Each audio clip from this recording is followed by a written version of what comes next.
Happy morning, children. Welcome to 12th standard computer application. This is chapter 8.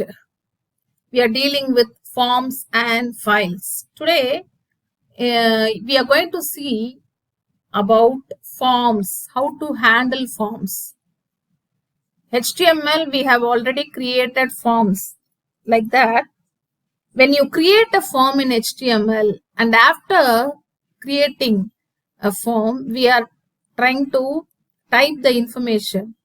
During the execution, we are entering the details in the form.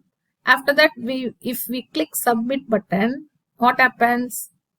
The whatever available in user name and email address will be collected and it is stored in a variable called $_post.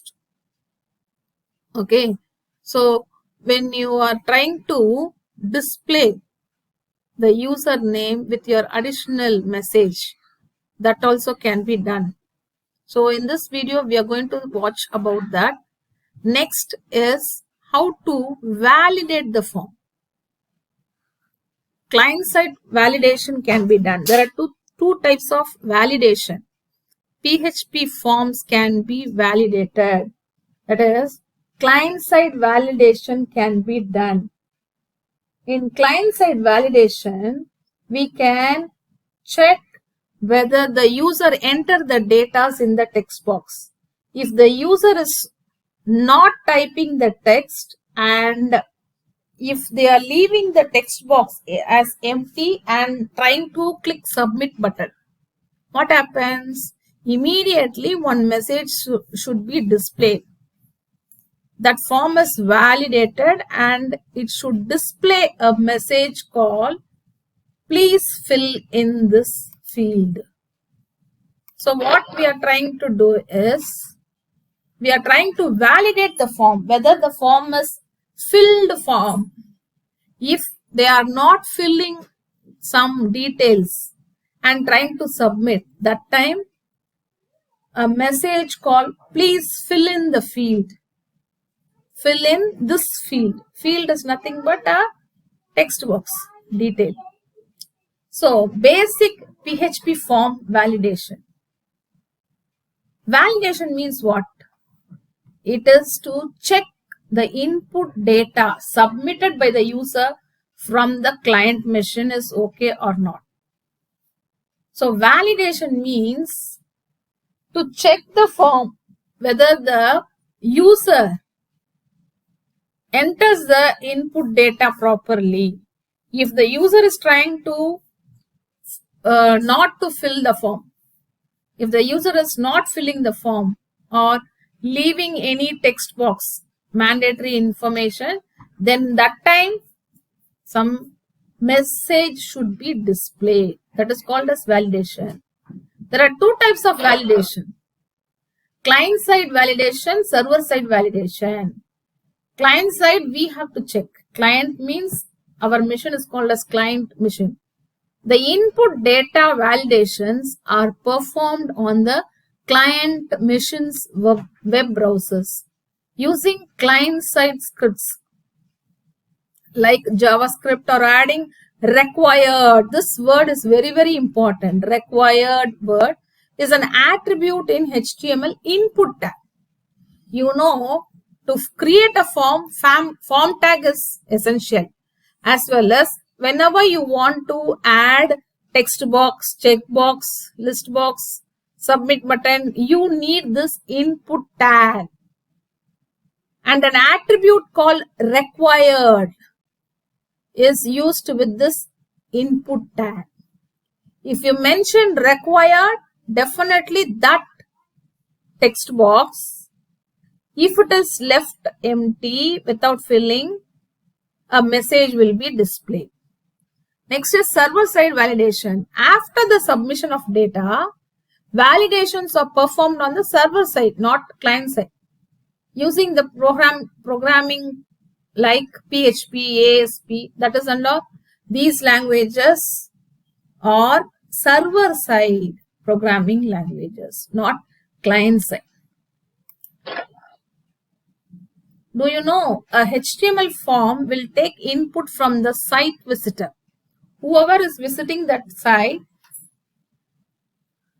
will feed the data in the form and then will post it to the backend application such as CGI, ASP script or PHP script. The backend application will perform required processing on the passed data based on defined business logic inside the application. So based on the application, it will process. Validation rules for HTML input field. Input is essential. Input tag is very essential. And if you put a required attribute, then validation can be done. For name, text input, input should require letters and white spaces, not other than that. Email, text input only. Should require email address, should require @ and dot string. Website should require a valid URL. Website address is essential. Radio button, it allows you to select minimum one value only. Checkbox, minimum one value must be checkable. Check, you can select minimum one value. Drop down, you can select minimum one value. Client side validation. Before sending the data to server side, so we have created a form, and in that form, if any data is left out, before sending the data, that is before submitting the form, you can write few validations from browser in the client machine. See example, this is heading. Next is form action is equal to 1 PHP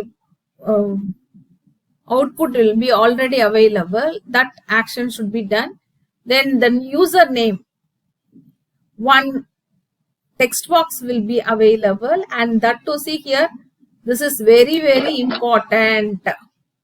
That is required keyword. The keyword is used in input tag. Then input type is equal to submit. This is for submit button. With this, you can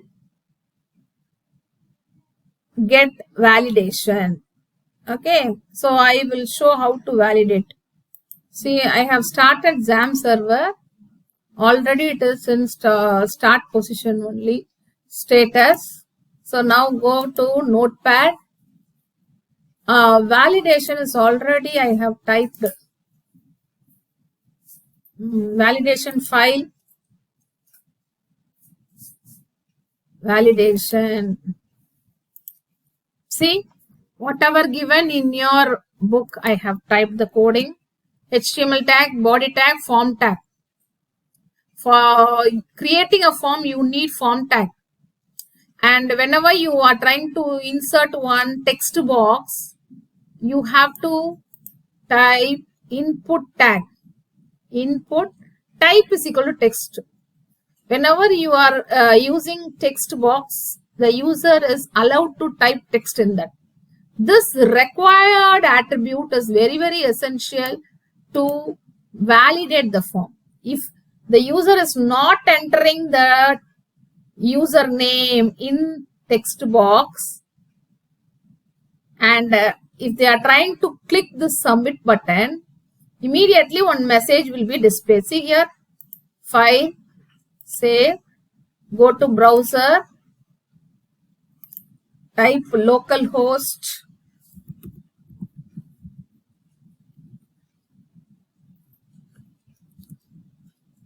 already many files are available.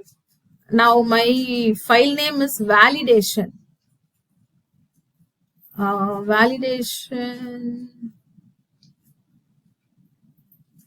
See here, username is available. This is called as text box, where we have to enter the data. See, now if I am trying to, I didn't type any username here, but I'm trying to click submit button. Immediately what happens, see here, if the user forget to type the user value or they are trying to leave it empty and trying to submit the form, what happens? Immediately, please fill out this field. How this message came? Because we have given an attribute called required. In input tag, we have given an attribute called required. Because of that only, by default, one message is displayed. This is called as form validation. Able to understand? In your book, it is given clearly how to handle the form. I have created one file called first. So I am going to explain that. First file, first I have given. In your book, it is given as test. So it is a HTML file. How to create a form? Form action is equal to, this is another file name called second.php. Okay. What is going to be done in this is actually action second.p, whatever available in this will be connected. Method is equal to post. This is the way you have to create. Name is equal to input type text name. Okay. So file, save. In this, second.php is available. Second.php. See how this form comes. A browser, localhost,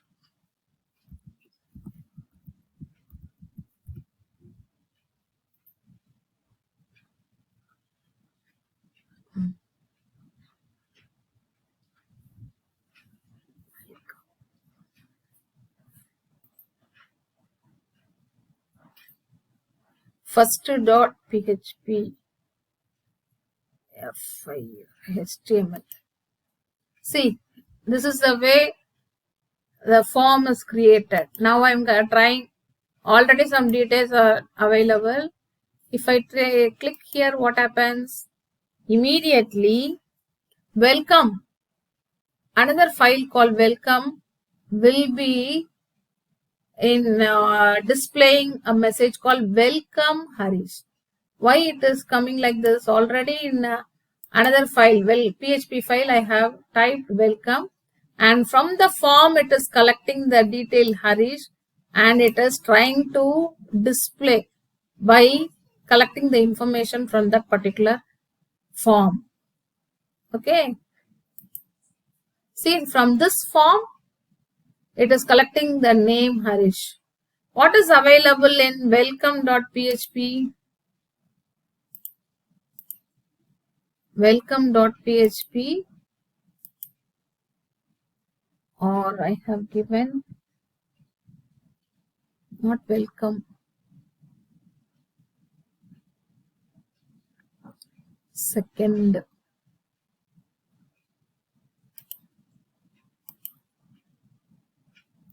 Here I have given welcome. Here only $_ of name is nothing but data which is available in name. This is called as Harish B is available, stored in this particular box. That will be after printing message welcome. It is printing the value which is available in this particular text box. That is called as name. Next here email. Next to email, your email address is printing. After that, hari_rockstar@gmail.com will be displayed here. For that will be stored in this variable. Okay, able to understand?